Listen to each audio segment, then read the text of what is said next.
Selamat pagi teman-teman.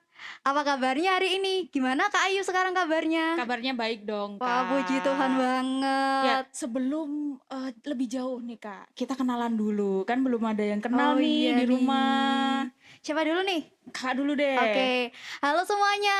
Perkenalkan nama saya Kak Anggun dan Aku Kak Ayu. Salam kenal ya, teman-teman. Ya, Kak. Nih, kita mau ngapain nih? ya tentu saja kita sebelum mengawali semua kegiatan kita tentu saja kita berdoa. Ya, untuk mengawali ibadah kita bersama hari ini, teman-teman, yuk kita berdoa dulu. Saya yang akan memimpin berdoa kita bersama. Yuk Mari yuk kita kita berdoa. berdoa. Tuhan, terima kasih untuk setiap berkat yang boleh kami rasakan hingga saat ini. Ya Tuhan, meskipun kami terbatas dalam jarak, kami hanya bertemu secara virtual dalam ruang kanal YouTube. Tetapi kami yakin dan percaya bahwa Engkau senantiasa membersamai dan menyertai kami. Tuhan, kami akan memulai ibadah kami pada hari ini. Kiranya Engkau memberkati ibadah kami dari awal, pertengahan hingga secukupnya nanti. Peribadahan kami ya Tuhan, sepenuhnya dan seutuhnya kami serahkan di dalam nama Tuhan kami, Yesus Kristus. Amin. Nah, setelah kita berdoa, kita ngapain yuk Kak Ayu? Kita menyanyi apa hari ini? Lagunya Matahari Bersinar Terang.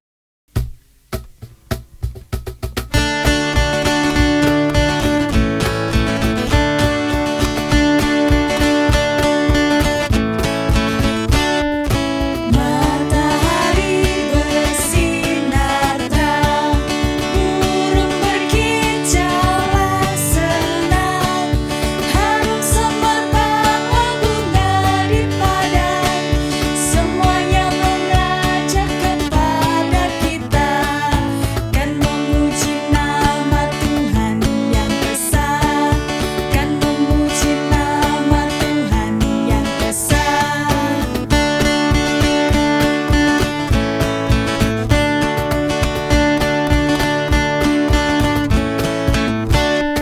Srengenge nyunarkan di mulya, angine midhit klawan genong, manuk ing ngoceh ana ing wit-witan, kewane nyenggut ana ing pasuketan, kabeh padha muji Allah kang mulya, kabeh padha muji Allah kang mulya.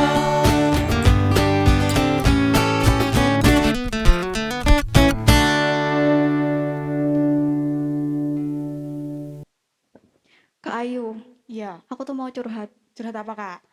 Kemarin tuh aku habis bentak mamaku. Waduh, Kira-kira terus dosa nggak ya Kak? pasti mamanya Kak Anggun sedih deh kayak gitu tuh. Iya ya. Terus aku harus gimana dong? Nah, kita harus meminta maaf. Sama? Pertama sama mamanya, karena Oh, kan yang dibentak mama. Terus minta maaf juga sama Tuhan.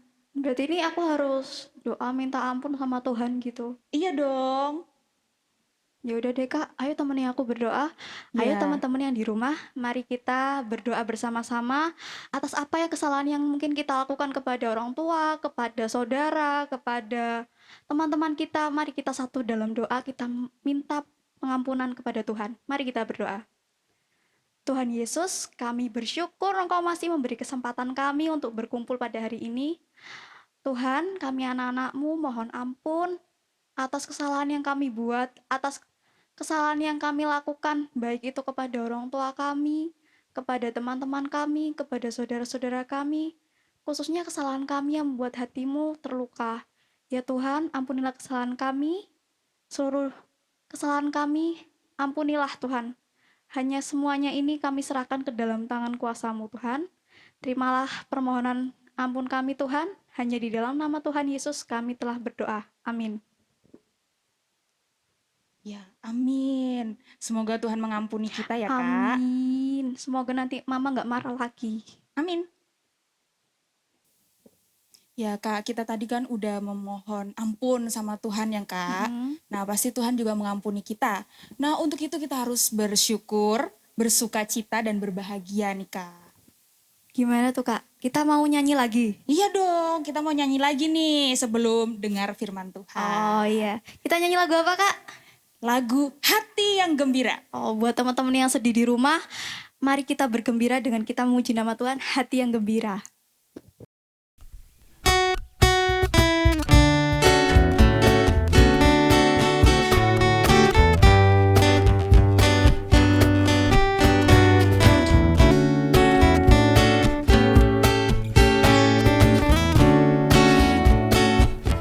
Hati yang gembira adalah obat, seperti obat hati yang senang.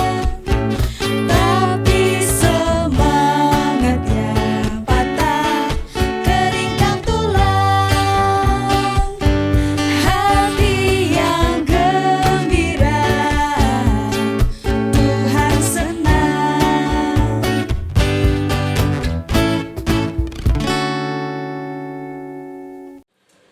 Adik-adik semua, sebelum kita membaca dan merenungkan firman Tuhan, yuk kita berdoa dulu. Allah kami yang bertata dalam kerajaan surga yang mulia, Tuhan, sebentar lagi kami anak-anak-Mu akan membaca dan merenungkan isi dari firman Tuhan. Berkati kami Tuhan, agar kami dapat mengerti apa yang menjadi isi dari firman Tuhan. Haleluya, amin. Yuk sekarang kita buka Alkitab kita. Kita buka dari Markus 16 ayatnya yang ke-66 sampai dengan yang ke-72. Petrus menyangkal Yesus. Pada waktu itu Petrus masih ada di bawah di halaman. Lalu datanglah seorang hamba perempuan imam besar. Dan ketika perempuan itu melihat Petrus sedang berdiam, ia menatap mukanya dan berkata, "Engkau juga selalu bersama-sama dengan Yesus orang Nazaret itu." Tetapi ia menyangkalnya dan berkata, "Aku tidak tahu dan tidak mengerti apa yang engkau maksud." Lalu ia pergi ke serambi muka dan berkokoklah ayam. Ketika hamba perempuan itu melihat Petrus lagi, berkatalah ia pula kepada orang-orang yang ada di situ, "Orang ini adalah salah seorang dari mereka." Tetapi Petrus menyangkalnya pula. Tidak lama kemudian, orang-orang yang ada di situ berkata juga kepada Petrus, "Engkau ini pasti salah seorang dari mereka, apalagi engkau seorang Galilea." Maka mulailah Petrus mengutuk dan bersumpah, "Aku tidak kenal orang yang kamu sebut-sebut ini." Dan pada saat itu berkokoklah ayam untuk kedua kalinya. Maka teringatlah Petrus bahwa Yesus telah berkata kepadanya, "Sebelum ayam berkokok 2 kali, engkau telah menyangkal aku 3 kali." Lalu menangislah ia terseduh-seduh. Amin. Shalom teman-teman remaja. Gimana nih kabar kalian? Ada yang senangkah? Ada yang lagi sukacitakah? Atau lagi galau ini di rumah? Apapun kabar kalian, kakak berharap tetap sehat ya dan tetap sukacita. Pada hari ini, renungan kita terambil di dalam Markus pasalnya yang ke-14, ayat 66 sampai ayatnya yang ke-72. Dan diberi judul, Ora jujur sama dengan ora mujur. Sebelum kita merenungi firman Tuhan pada hari ini, kita akan mereview kembali bacaan kita. Nah, di dalam review kita akan menjawab 5 pertanyaan. Teman-teman bisa persiapkan kertas, pulpen, dan yang paling penting Alkitab. Dan dibuka di dalam Markus 14 ayatnya yang ke-66 sampai 72. Gimana nih, teman-teman sudah siap kan untuk mereview bacaan kita pada hari ini? Langsung aja, kita mulai dengan pertanyaan yang pertama. Siapakah Petrus? Ya, Petrus adalah salah seorang dari murid Yesus atau salah seorang dari ke-12 rasul Yesus. Oke, kita lanjut yang kedua ya. Apa yang dilakukan Petrus di dalam Markus 14 ayatnya yang ke-66 sampai 72. Di dalam Markus pasalnya yang ke-14 ayat 66 sampai 72, Petrus menyangkal Yesus. Lanjut ke pertanyaan yang ketiga. Mengapa Petrus menyangkal Yesus? Kira-kira kenapa ya Petrus menyangkal Yesus? Petrus merasa takut karena kalau dia mengakui bahwa dirinya bagian dari pengikut Kristus, dia akan dihakimi, dia akan diadili, dan dia takut terjadi sesuatu dengan dirinya. Lanjut ke pertanyaan yang keempat. Berapa kali Petrus menyangkal Yesus? Yap, benar, 3 kali.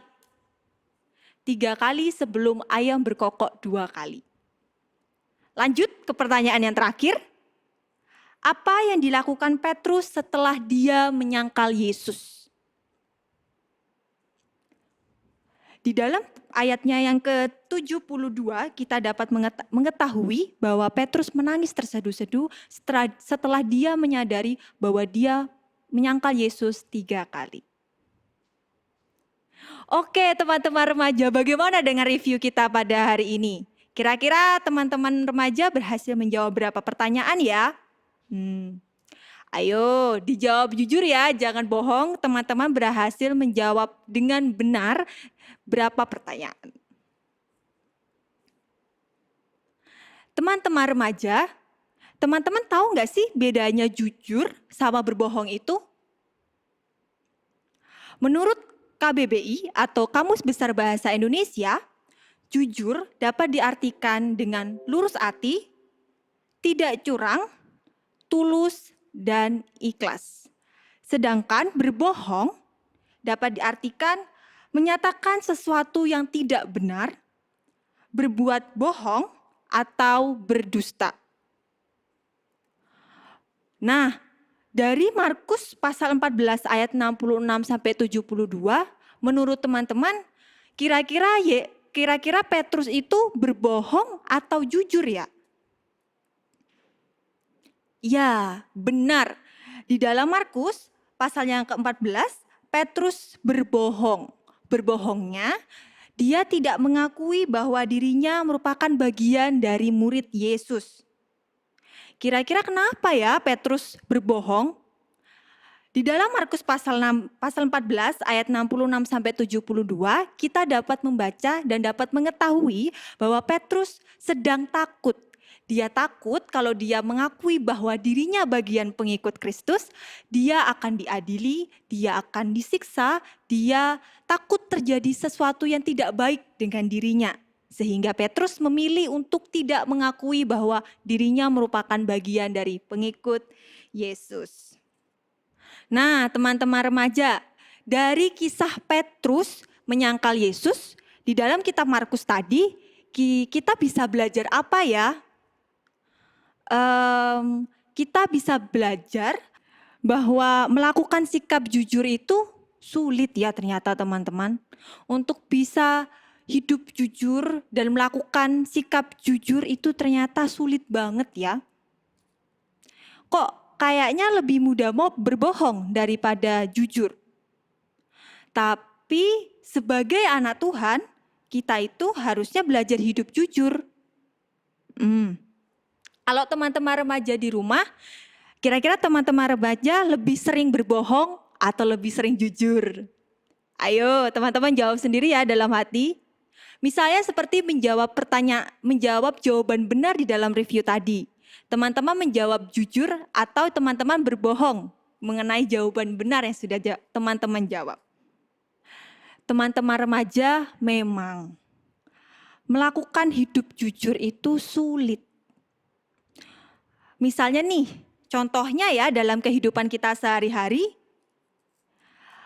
kita tahu nih ada teman kita yang nyontek, tapi kita nggak berani ngomong ke guru kita, atau kita nggak berani ngomong, wah dia sedang nyontek loh ujian. Karena apa? Karena kita takut kalau kita ngomong, kita akan dimusuhi sama dia. Atau bahkan dia bisa memujuk teman-teman lain untuk ikut memusuhi kita. Contoh lainnya, misalnya dalam ujian kita mendapat nilai yang kurang memuaskan.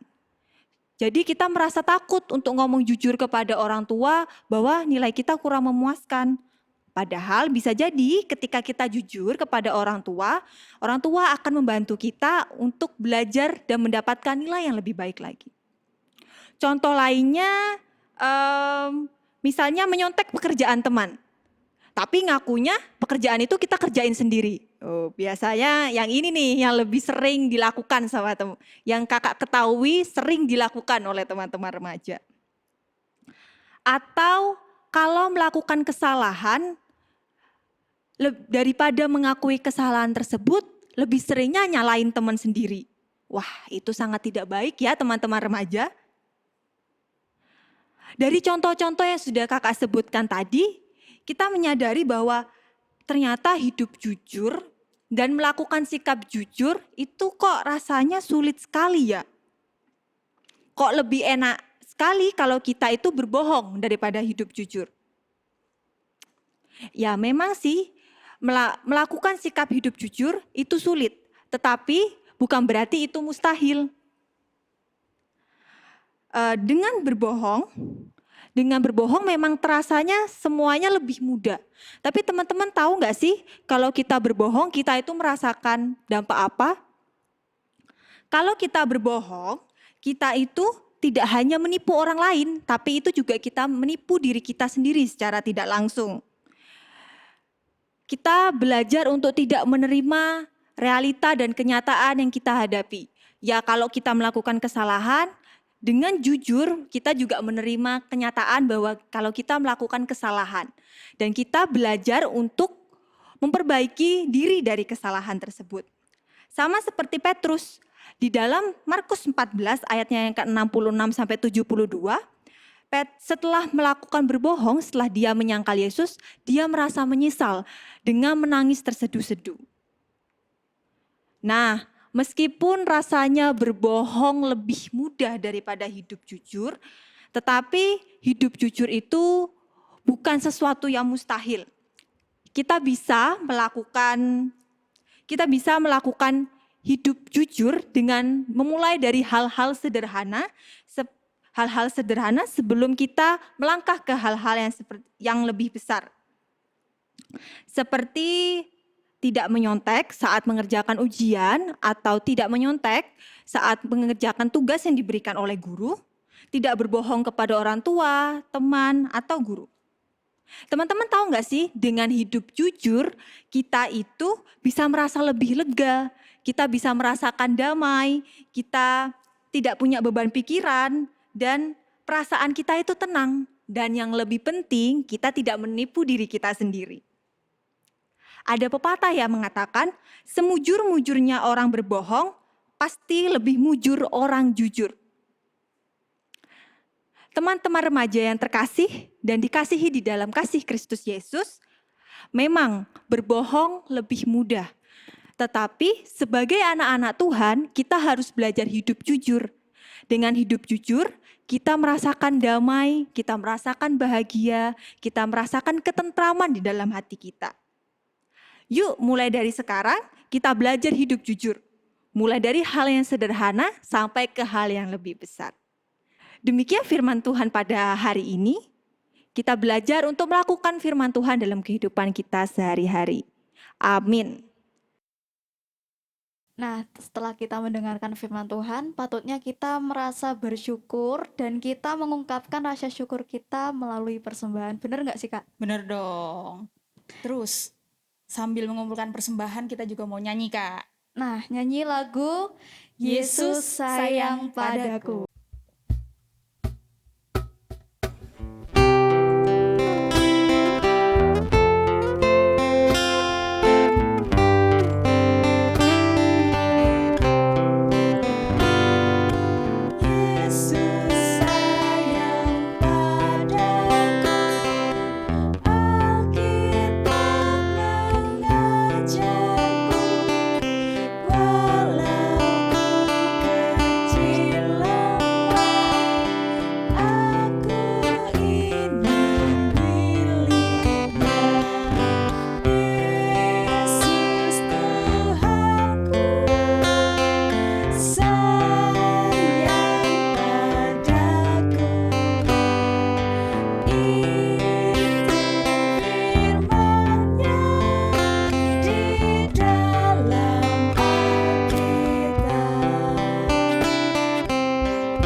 Teman-teman, tiba saatnya kita untuk berdoa syafaat.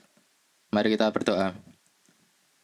Ya Tuhan, Bapa semesta, Allah kami yang hidup, yang kami sembah di dalam nama Tuhan kami Yesus Kristus. Terima kasih Tuhan, terima kasih Tuhan telah memberkati kami, hingga kami saat ini dapat mengikuti ibadah kali ini Tuhan.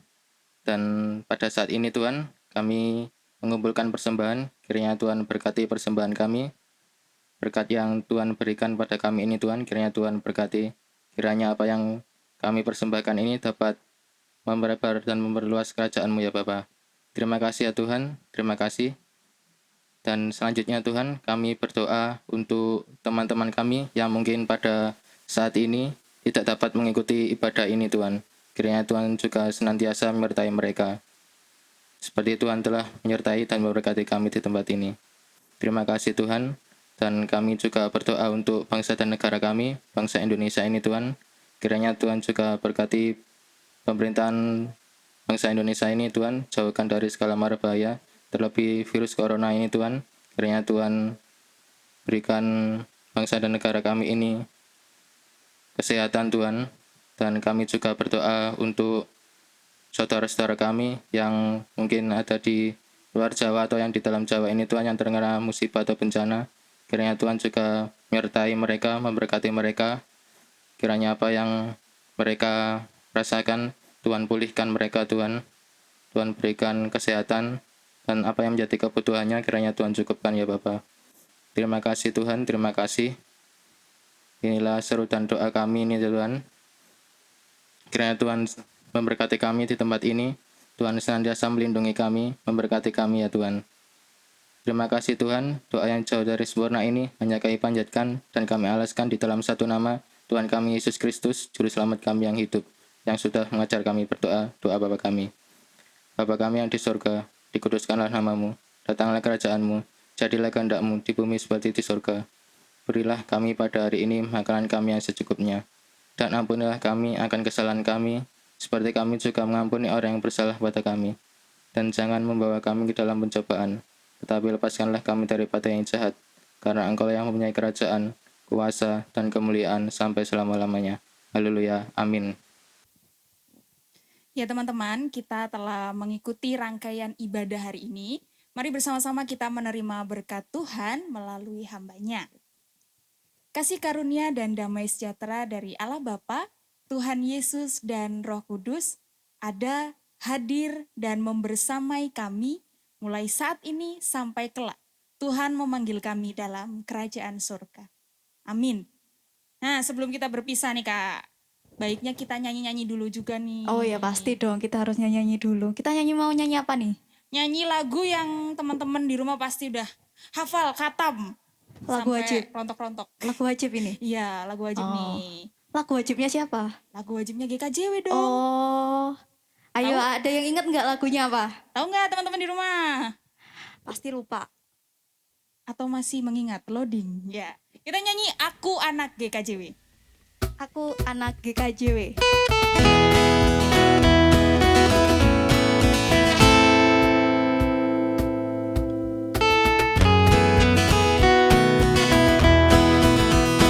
Aku anak GKJW, bekerja dalam kasih-Nya, berjuang bersama, belajar berkarya bagi nama gereja.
baiknya gimana nih?